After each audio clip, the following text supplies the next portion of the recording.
Tonight, a man dead following an alleged stabbing attack in Port Augusta, and commuter chaos. A fuel tanker rolls and catches fire near Kimba, blocking a major highway for hours.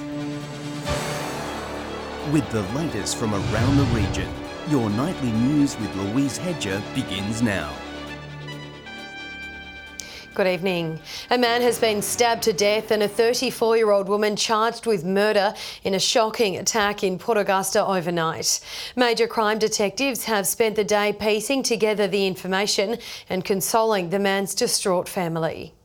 Streets in lockdown as police swarm a suburban home, now the scene of a murder investigation. Port Augusta left shaken after a man was allegedly stabbed in this housing trust home just before midnight. Pretty scary for that kind of stuff to be happening here. It's understood the 35-year-old Ceduna man stumbled out into the street before collapsing. The victim was treated at the scene by paramedics before being rushed off to hospital where he succumbed to his injuries. I feel for the family, for the children that are involved, I hear. It's just really sad. I know there's siblings involved in this whole sad thing, and it's really sad. There were emotional scenes outside the property this morning with friends and family in shock and tears. A 34-year-old Port Augusta woman was later arrested and charged with murder. Pretty disgusting, I reckon. Yeah. All the oldies around the town here feeling unsafe, lock themselves up in cages these days. Major crime detectives from Adelaide spent the day combing the property for evidence. A blood-soaked handkerchief among that was found. Major crime investigators are still working to piece together what sparked this violent incident, but police want to reassure the public they don't believe it was a random attack. The woman faced the Port Augusta Magistrates Court earlier today. She's since been remanded in custody. Really sad that Port Augusta's come to this. Nathan Rector, 7 Spencer Gulf News. The Air Highway has been closed for hours today after a fuel tanker rolled and caught fire near Kimba. Thankfully, the driver escaped uninjured, while nearby residents were warned of the amount of smoke the blaze was generating. This fully loaded fuel tanker on its side after rolling at around 7 this morning. The sky filling with black smoke with the fully loaded truck ablaze. The truck's still out there, still on fire. And the crews are just monitoring it at the moment, yeah. Emergency services called in to contain the scene just a few kilometres out from Kimba. The incident forced the closure of the Air Highway in both directions between Kimba and the Lincoln Highway.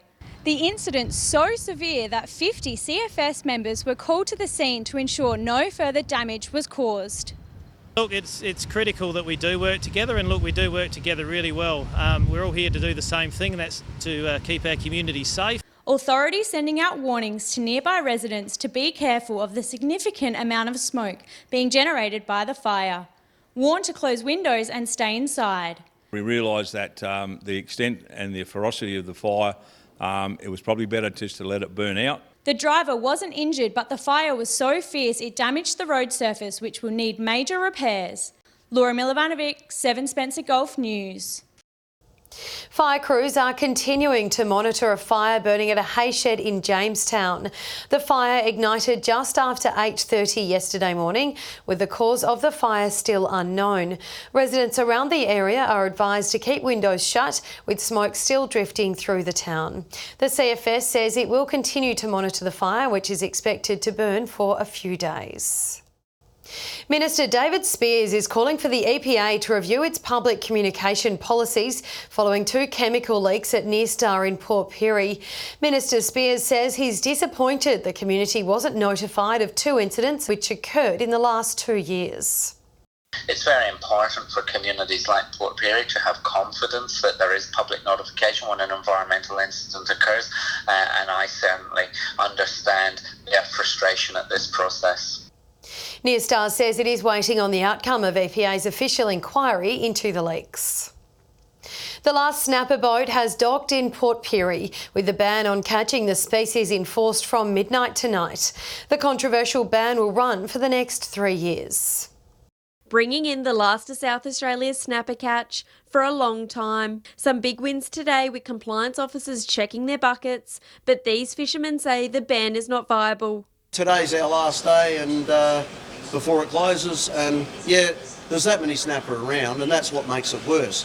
The 3-year closure will be implemented across Spencer Gulf waters, causing controversy between anglers and charter boat operators who say that some businesses will be forced to close their doors. There are a lot of other people, such as charter fishermen, that have set up their business solely around fishing, around snapper fishing and catching large snapper. Well, that's going to just completely shut their business down.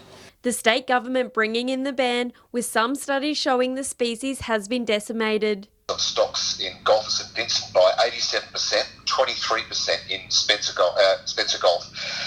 It's a sad indictment on one of our iconic species in South Australian waters. However, these fishermen argue that the research is incorrect and are pleading for a review. The science doesn't reflect what's actually happening on the ground, and we'd like them to take that into account and reconsider their decision. Fishermen are being warned if they accidentally catch some snapper during the ban, they need to throw it back, otherwise they may face fines from $315 up to $20,000. So what we're hoping is that they'll close snapper now, they'll do a stock assessment, spend some money on research, do some decent research, spend some time doing it, and hopefully when the next stock assessment's due it'll look a bit better and he can review his decision. Shari Hams, 7 Spencer Gulf News. Still to come tonight, South Australia's Mental Health Commissioner tours the region and a $4 million operating deficit at Broken Hill Council.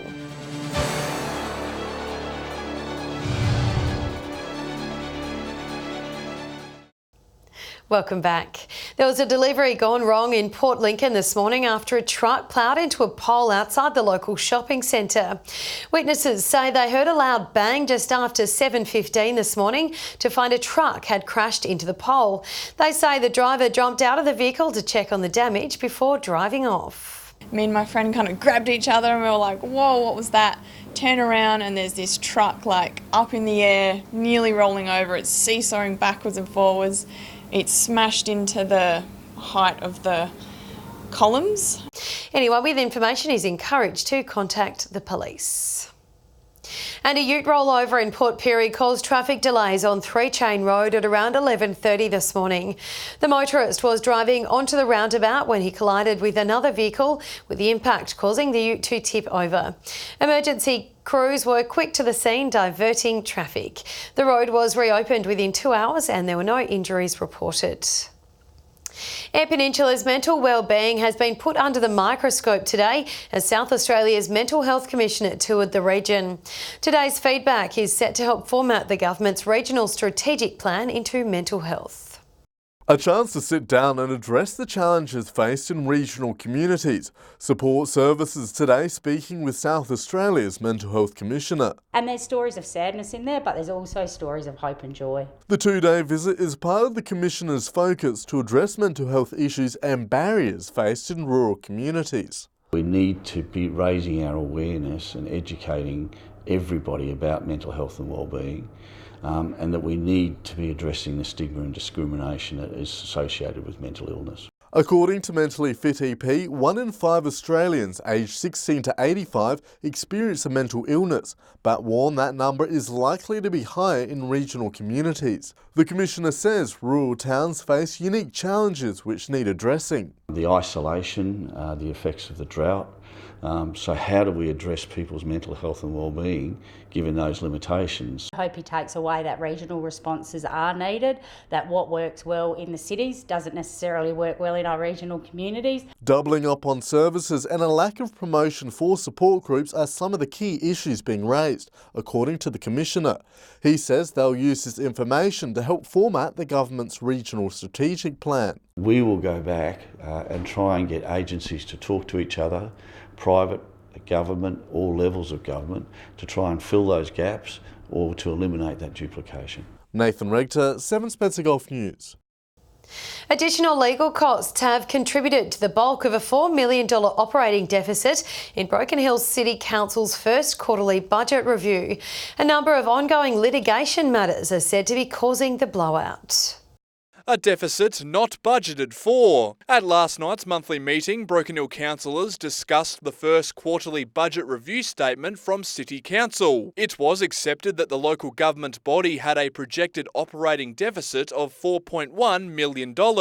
Legal expenses factoring for $3.2 million. There's debt recovery matters, which is just outstanding rates and charges. We have fines, we have dogs, so there's a number of matters that council does have to pay legal fees for.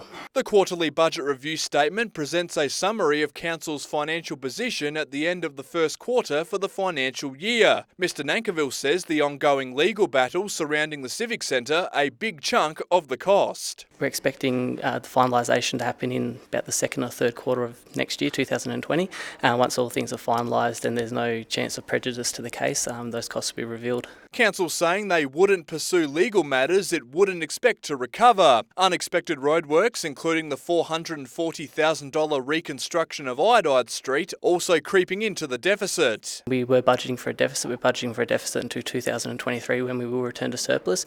The city's mayor declined to comment about the ongoing legal matters. Patrick Reinke, 7 Spencer Gulf News. Stay with us. After the break, we'll have some fish and tips and the weather with Brit.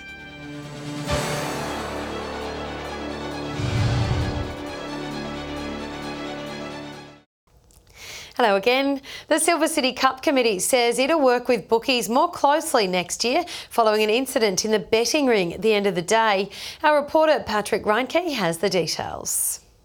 For many attending Saturday's Silver City Cup, the end of the last local races was time to leave, but not for some. The event committee says a handful of punters were still in the betting ring long after race 6 was run. They were waiting on races to jump in Melbourne. A condition of the event's liquor licence was that within 30 minutes of the last cup race, all bars had to be shut. And 30 minutes after that, everyone had to be out. People had to be out by 5:50. Unfortunately, some of the bookies were taking bets on races that weren't running until 5:40. Mr Pace says the miscommunication saw police telling bookies to close up before some races could be paid out. But the Cup Committee managed to work with officers, security and bet takers to make sure winning punters were looked after. Race day officials say they will be making sure the 1 hour deadline for patrons is properly communicated in the lead up to next year's event. Now let's hear from some of the experts with this week's Fish and Tips. Welcome another week around the Gulf Fishing Tips. We're looming very, very closely to that last chance to catch a snapper. So by midnight on the 31st, you'll need to run out and make sure you get one before then. So just look around the areas of the creeks. You should be able to find yourself a good feeder snapper. We've seen some yellowfin whiting come through in the last week or so.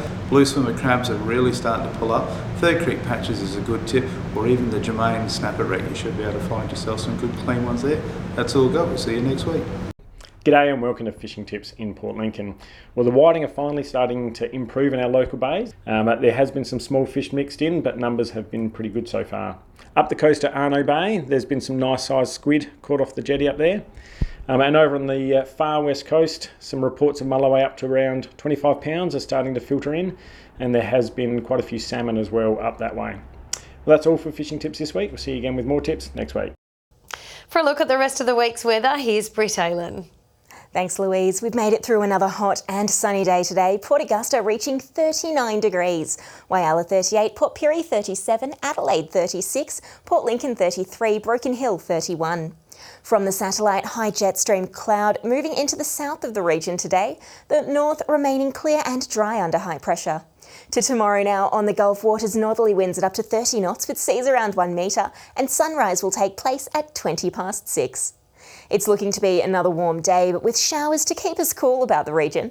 Port Augusta 37, Corn 36, Port Pirie 35, Whyalla and Broken Hill 34 degrees tomorrow, Clare 33, Adelaide 32, Kadina with a top of 30, Woodner 29, Cleve 28, Coffin Bay 20, Port Lincoln 19. Moving along to the weekend with partly cloudy conditions forecast for Port Lincoln, Cleve and Woodner. Whyalla and Port Augusta both looking fine and partly cloudy Saturday, Sunday and Monday. Kadina with sunny conditions forecast on Saturday, then partly cloudy into next week. Port Pirie and Clare both looking fine across the weekend. Broken Hill with storms expected on Saturday and a partly cloudy day on Sunday. And with that, Louise, it's back to you. All right, thank you for that, Britt. And that's your local news this Thursday evening. Thank you for joining us today. We'll have updates later, but until then, have a lovely evening. Good night.